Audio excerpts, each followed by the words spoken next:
Indicateur 12 du référentiel national qualité. Là, il est demandé que le prestataire décrive et mette en œuvre les mesures pour favoriser l'engagement des bénéficiaires et prévenir les ruptures de parcours. Là, le niveau attendu est de démontrer que des mesures formalisées existent et sont mises en œuvre. Les éléments de preuve possibles pour cet indicateur sont notamment des procédures de gestion des abandons et de relance systématique, des listings de relance téléphonique, des carnets de rendez-vous, des outils et méthodes favorisant l'implication du bénéficiaire, comme des documents co-construits ou des espaces partagés. Vous pouvez montrer les enquêtes de terrain, l'utilisation de plateformes pédagogiques et, en somme, une variété de modalités pédagogiques. Pour les prestataires délivrant des formations en alternance, vous pourrez montrer tous vos dispositifs de contact et de visite avec l'entreprise, l'organisation de rencontres avec les formateurs, les tuteurs maîtres d'apprentissage et le cas échéant les familles, les modalités d'accompagnement pour détecter, prévenir et empêcher les risques d'abandon, de décrochage ou la proposition de solutions alternatives, comme l'accompagnement spécifique et faire appel à un service de médiation par les chambres. Chambre des métiers, bien sûr, chambre des métiers de l'industrie. Alors, qui est concerné par cet indicateur 12 ? L'indicateur 12 est un indicateur commun à l'ensemble des prestataires concourant au développement des compétences. Donc, sont concernés les centres de formation classiques, centres de bilan de compétences, CFA et centres accompagnants à la VAE. Comment répondre à cet indicateur 12 de la certification Calliope ? Alors, l'objectif de cet indicateur 12 est de démontrer que des mesures formalisées existent et sont mises en œuvre pour favoriser l'engagement du stagiaire et prévenir les abandons de parcours. Cela concerne bien sûr davantage les formations longues.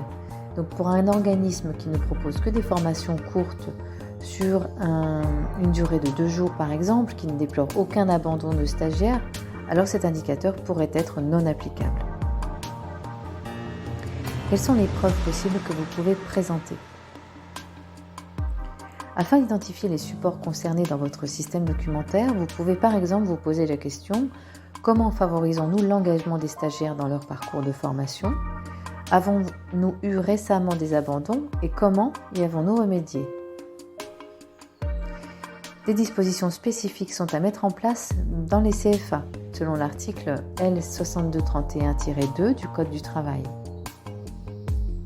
Le prestataire apporte en lien avec le service public de l'emploi un accompagnement, afin notamment de prévenir ou résoudre les difficultés d'ordre social et matériel susceptibles de mettre en péril le déroulement du contrat d'apprentissage, d'orienter les apprentis ayant interrompu leur formation ou n'ayant pas obtenu leur certification vers des organismes susceptibles de les accompagner dans la définition d'un projet de poursuite de formation, et d'aider activement les apprentis dans la recherche d'une autre entreprise si besoin.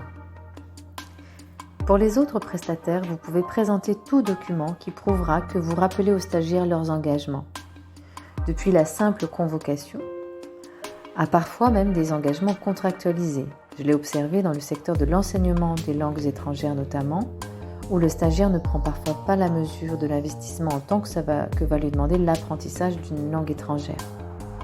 Donc là, récemment, j'ai vu que c'était même contractualisé dans le contrat de prestation.